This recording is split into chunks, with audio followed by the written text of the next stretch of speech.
Merhaba arkadaşlar, kanalıma hoş geldiniz.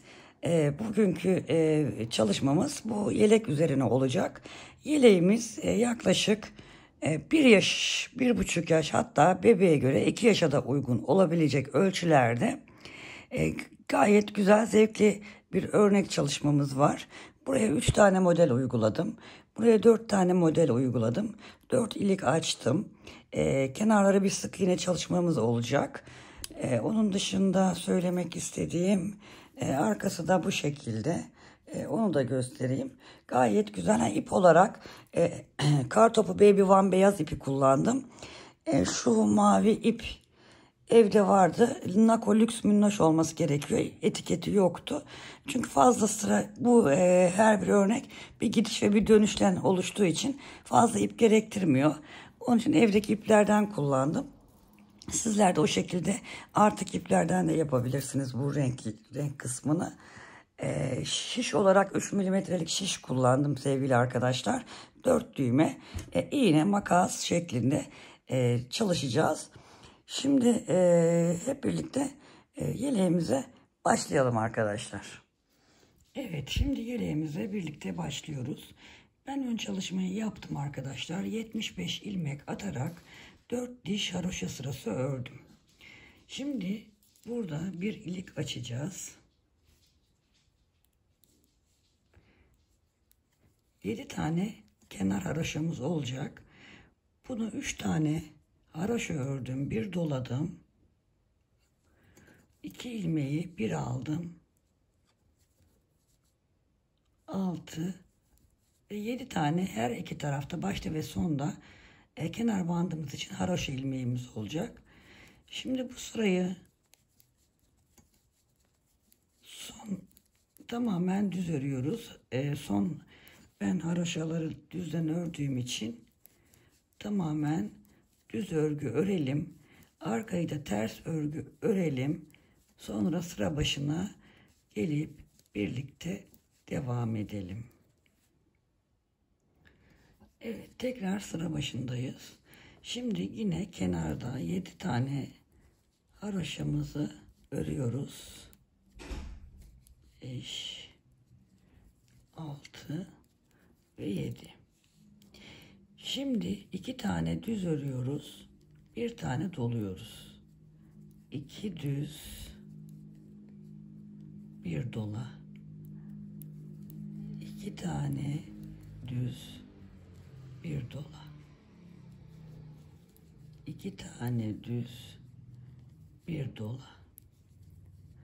Sıramızı bu şekilde 2 düz, bir dola şeklinde tamamlayacağız.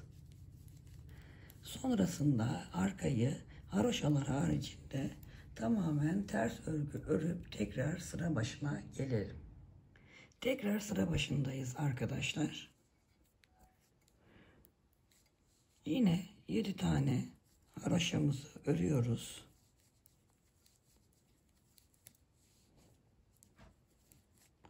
Bu sırada hiçbir şey yapmadan tamamen düz örgümüzü örüyoruz.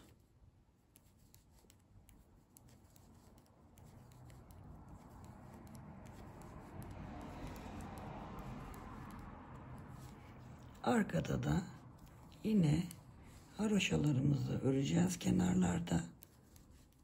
Ortada kalan bütün ilmeklerimizi de ters örgü örüp tekrar sıra başına geleceğiz. Ön yüzde birlikte kaldığımız yerden devam edeceğiz. Şimdi tekrar ön yüzümüze geldik sevgili arkadaşlar. 7 tane haroşamızı örüyoruz.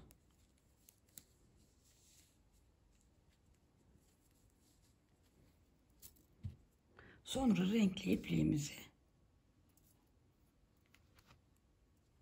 şuradan hemen ipimize bağlayalım.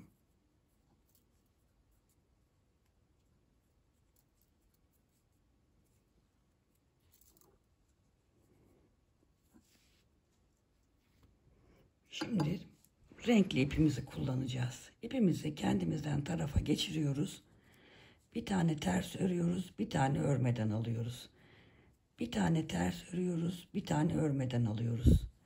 Bir ters alıyoruz, örüyoruz, bir örmeden alıyoruz. Bir ters örüyoruz, bir örmeden alıyoruz. Bir tane ters, bir örmeden al. Bir ters, bir örmeden al. Bir ters, bir örmeden al. Bir ters, bir örmeden al. İpi buradan geçirdiğimiz için çok sıkmayalım. Bir ters, bir örmeden al. Bir ters, bir örmeden al. Sırayı bu şekilde tamamlayalım. Sıra sonuna geldiğimizde buradaki kenar bandımızı beyaz iple öreceğimiz için buraya hemen bir tane içinden ip çıkarttım ben, beyaz ipin. Hemen buraya bağlayalım.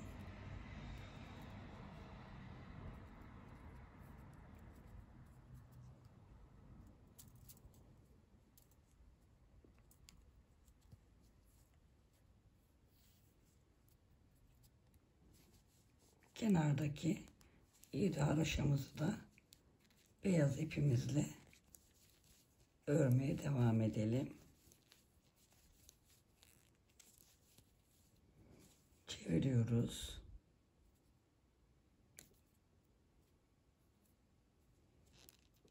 Yedi haroşamızı yine örüyoruz. 3, 4, 5, 6 ve 7. Şimdi mavi ipimizi alıyoruz tekrar. Bu mavi ip olanı ters örüyoruz. Beyaz ip olanı düz örüyoruz. Maviyi ters, beyazı düz. Maviyi ters, beyazı düz. Mavi ters, beyaz düz. Bu şekilde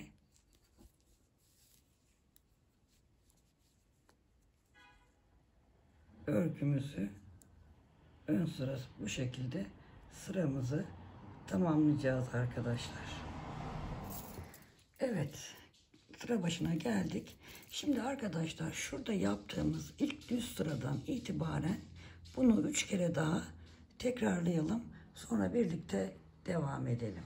Evet sevgili arkadaşlar, 3 adet renkli iple olan modelimizi uyguladık. Sonrasında bir sıra düz beyaz gittik. Arkasından ters ördük. Sıra başına geldik. Bütün fazla iplerimizi, renkli ipimizi de koparttık. Kenara koyduğumuz beyaz ipimizi de çıkarttık. İki renkli ipliklerle örmeyi veya renkli ipliklerle örmeyi hiç sevmiyorum. İplikler birbirine dolanıyor. Şimdi şunu göstereyim de önce.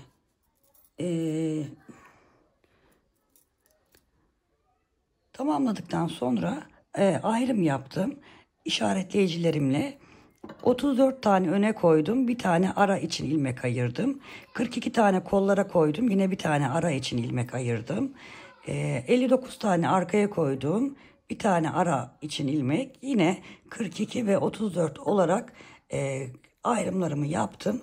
Şimdi biraz artırma daha 4 sıra daha artırma yapacağız. Onu da hemen şu şekilde göstereceğim. Diğerlerini siz yapabilirsiniz. Yine kenar haroşamızı örüyoruz sevgili arkadaşlar. Bu arada 12 diş arayla şurada ikinci iliğimi açtım. 7 haroşamızı ördükten sonra şöyle biraz yaklaştıralım. Sonrasında ayrı işaretleyicimizin olduğu yere kadar düz örgümüzü örmeye devam ediyoruz.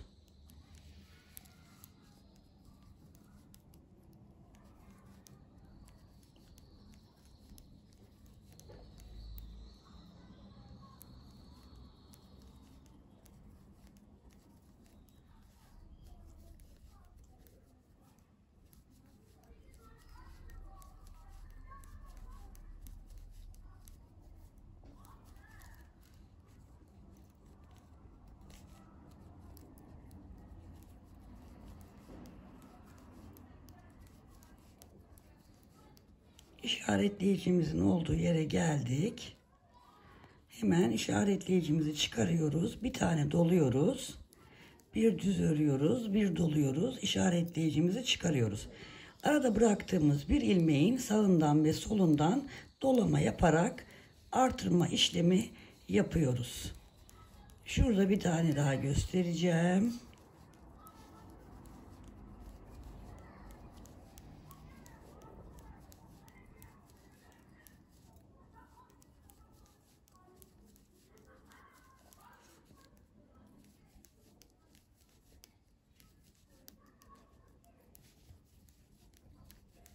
Arkada tüm ilmeklerimizi, kenardaki haroşalarımız hariç tüm ilmeklerimizi ters örgü olarak örüyoruz.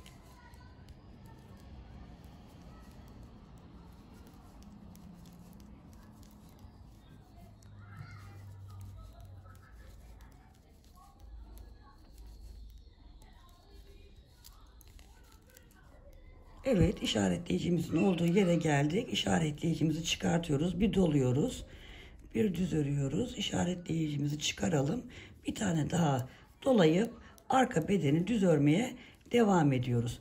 Bu işaretleyicilerimizi koyduğumuz yerlerdeki birer ilmeklerin arasından, daha doğrusu sağından ve solundan birer artırma yapıyoruz. Bu arkada dediğim gibi kenardaki haroşalar hariç ters örüyoruz. Bu artırmalar 4 tane olunca sonra birlikte tekrar devam edeceğiz sevgili arkadaşlar. Evet arkadaşlar, şurada gördüğünüz gibi dediğim gibi şu 4 tane 1 2 3 4 tane artırmayı yaptıktan sonra bu kol yerlerimiz için ayraçları koydum.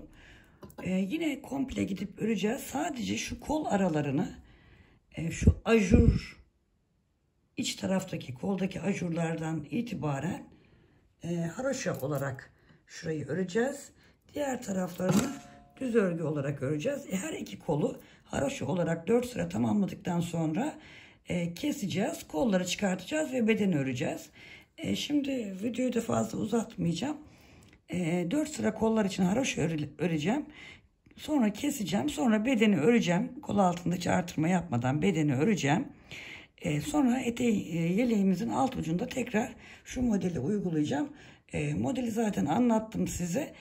Ben kendim uyguladıktan sonra nerede yapacağımı size anlatacağım. Yani bundan sonra yeleğin belki de bitmişini göreceksiniz arkadaşlar. Ben öreyim. Tekrar eğer anlatmam gereken yer olursa size anlatacağım. Evet arkadaşlar, yeleğimizi bitirdik.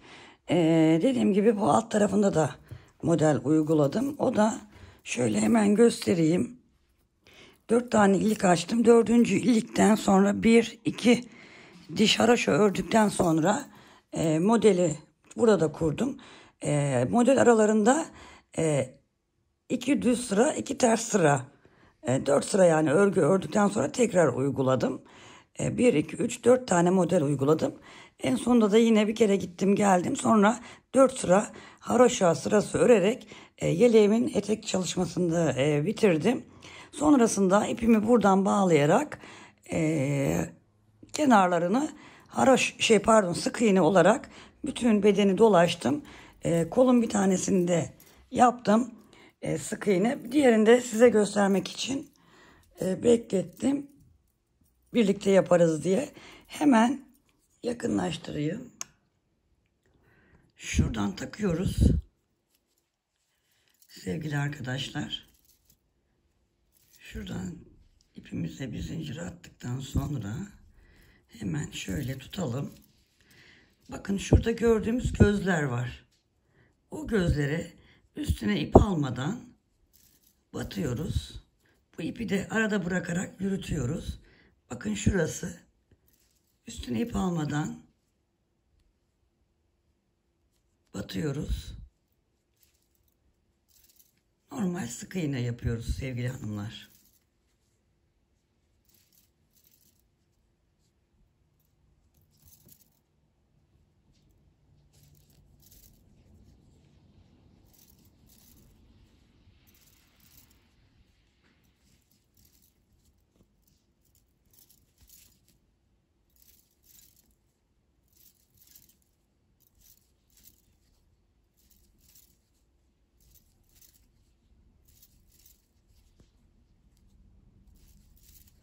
Bu şekilde kol etrafını tamamen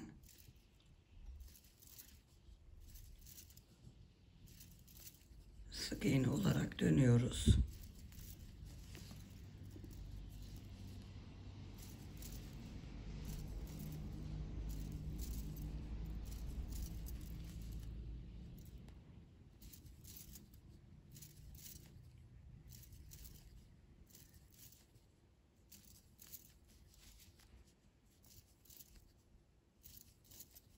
Dilerseniz bunun üzerine bir sıra daha beyaz sık iğne geçebilirsiniz. O sizin tamamen zevkinize kalmış.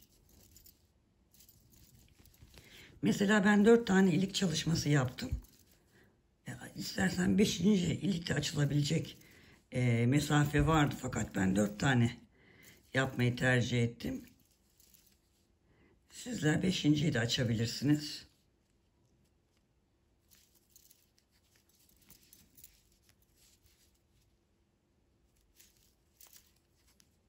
Hemen şuraya batıyorum. Arkadaşlar şöyle şu kaydırma tekniğiyle birleştirmesini yapıyorum. İpi kesiyorum. İpimizi burada gene kendi renginin içinde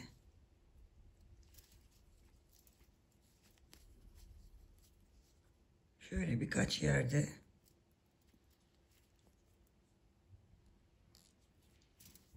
gizleyerek yürütüyorum.